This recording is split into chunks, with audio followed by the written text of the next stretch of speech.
ನಾವು ಸಾಬೂನು ತಯಾರಿಕೆ ಪ್ರಯೋಗವನ್ನ ಈಗ ಮಾಡ್ತಾ ಇದ್ದೀವಿ. ಇದಕ್ಕೆ ಬೇಕಾಗಿರೋದು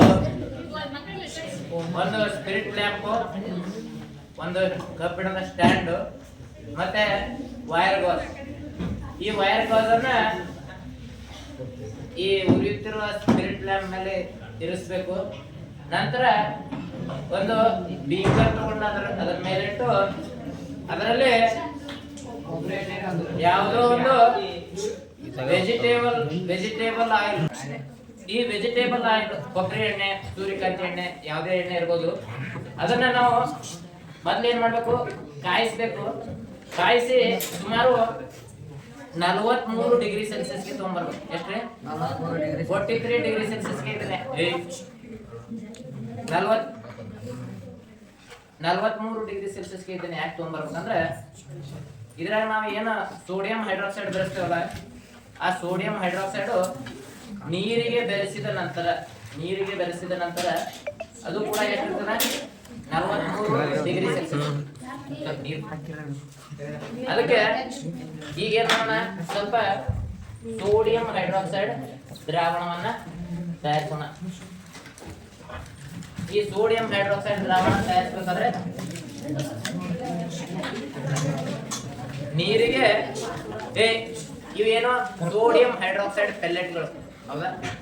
ಈ ಸೋಡಿಯಂ ಹೈಡ್ರಾಕ್ಸೈಡ್ ಪೆಲ್ಲೆಟ್ಗಳನ್ನ ನಾನು ಏನ್ ಮಾಡ್ತೇನೆ, ನೀರಿಗೆ ಹಾಕ್ತೇನೆ.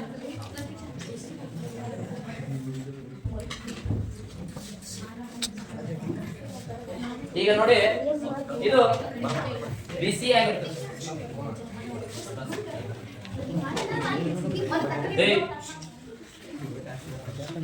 ಕೊಬ್ಬರಿ ಎಣ್ಣೆ ಕಾಯ್ತಾ ಇದೆ. ಇದು ಸೋಡಿಯಂ ಹೈಡ್ರಾಕ್ಸೈಡ್ ಏನಾಗ್ತದೆ, ಇದು ಕೂಡ ಎಕ್ಸೋಥರ್ಮಿಕ್ ರಿಯಾಕ್ಷನ್, ಬಹಿರುಷ್ಣಕ ರಾಸಾಯನಿಕ ಕ್ರಿಯೆ. ನೀರಿಗೆ ಸೋಡಿಯಂ ಹೈಡ್ರಾಕ್ಸೈಡ್ ಪೆಲ್ಲೆಟ್ಗಳನ್ನು ಹಾಕಿದಾಗ ಬಿಸಿ ಆಗ್ತದೆ. ನೋಡಿಲ್ಲ, ತಳ ಮಾಡ್ಕೊಂಡು ಅಲ್ಲ ಇಲ್ಲ, ಇದು ನೋಡು, ಎಕ್ಸೋಥರ್ಮಿಕ್ ರಿಯಾಕ್ಷನ್. ಇದು ಏನಾಗ್ತದೆ, ಬಿಸಿ ಆಗ್ತದೆ, ಹೌದಾ? ಇದು ಪೂರ್ಣವಾಗಿ ಕರಗಿದ ನಂತರ ಇದು 43 ಸುಮಾರು ಎಷ್ಟು ಡಿಗ್ರಿ ಸೆಲ್ಸಿಯಸ್ ಬರ್ತದೆ? 43 ಡಿಗ್ರಿ ಸೆಲ್ಸಿಯಸ್ಗೆ ಬರ್ತದೆ.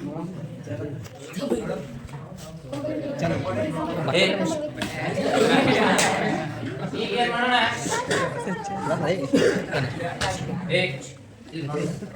ಒಂದು ಗ್ಲಾಸ್ ನೋಡಿಂದ ನಾನು ಏನ್ ಮಾಡ್ತೇನೆ, ಸ್ಟಿರ್ ಮಾಡ್ತೇನೆ, ತಿರುಗಿಸ್ತೇನೆ.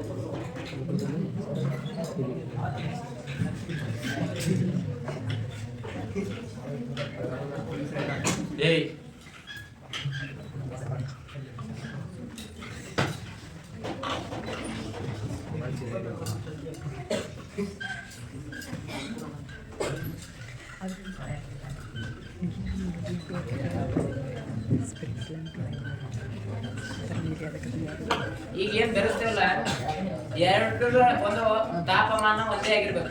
ಈ ಎಣ್ಣೆದು ಮತ್ತೆ ಸೋಡಿಯಂ ಹೈಡ್ರಾಕ್ಸೈಡ್ ದ್ರಾವಣದ ತಾಪಮಾನ ಏನಿರ್ಬೇಕು, ಒಂದೇ ಆಗಿರ್ಬೇಕು.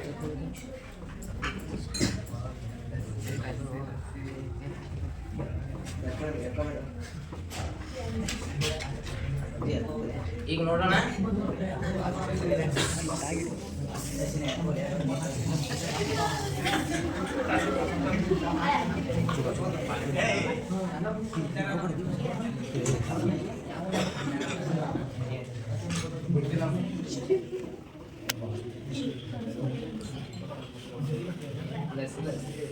ಇದು ಆರಿದ ನಂತರ ಒಂದು ದಪ್ಪ ವೈಟ್ ಕಲರ್ ಬಿಳಿಯ ಒಂದು ಪದರ ಉಂಟಾಗ್ತದೆ.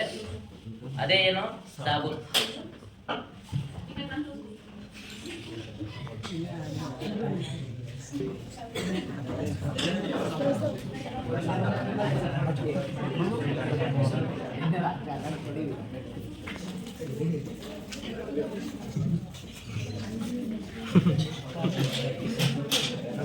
ನಿಧಾನ ಏನಾಗ್ತದೆ, ಎಣ್ಣೆ ಮತ್ತು ಸೋಡಿಯಂ ಹೈಡ್ರಾಕ್ಸೈಡ್ ಎರಡು ಬೆರೆತು ಏನಾಗ್ತದೆ, ಸಾಬೂನು ಉಂಟಾಗ್ತದೆ.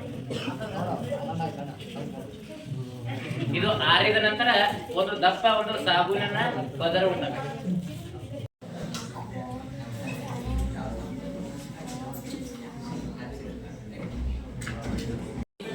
ಈ ಈ ದ್ರಾವಣವನ್ನು ನಾವು 24 ಗಂಟೆ ಇಟ್ಟಾಗ ನಮಗೆ ಗಟ್ಟಿಯಾದ ಸಾಬೂನು ಸಿಗುತ್ತದೆ. ಇಲ್ಲಿ ನೋಡಿ 24 ಗಂಟೆಗಳ ನಂತರ ಡ್ರೈ ಆದಮೇಲೆ ಸಾಬೂನು ತಯಾರಾಗಿದೆ. ನಾವು ಇಲ್ಲಿ ನೋಡ್ಬೋದು ಸಾಬೂನು ತಯಾರಾಗಿದೆ. ಇದೇ ರೀತಿ ಸಾಬೂನನ್ನು ನಾವು ಕಾರ್ಖಾನೆಗಳಲ್ಲಿ ದೊಡ್ಡ ಪ್ರಮಾಣದಲ್ಲಿ ಸಾಬೂನನ್ನು ತಯಾರಿಸ್ತೀವಿ.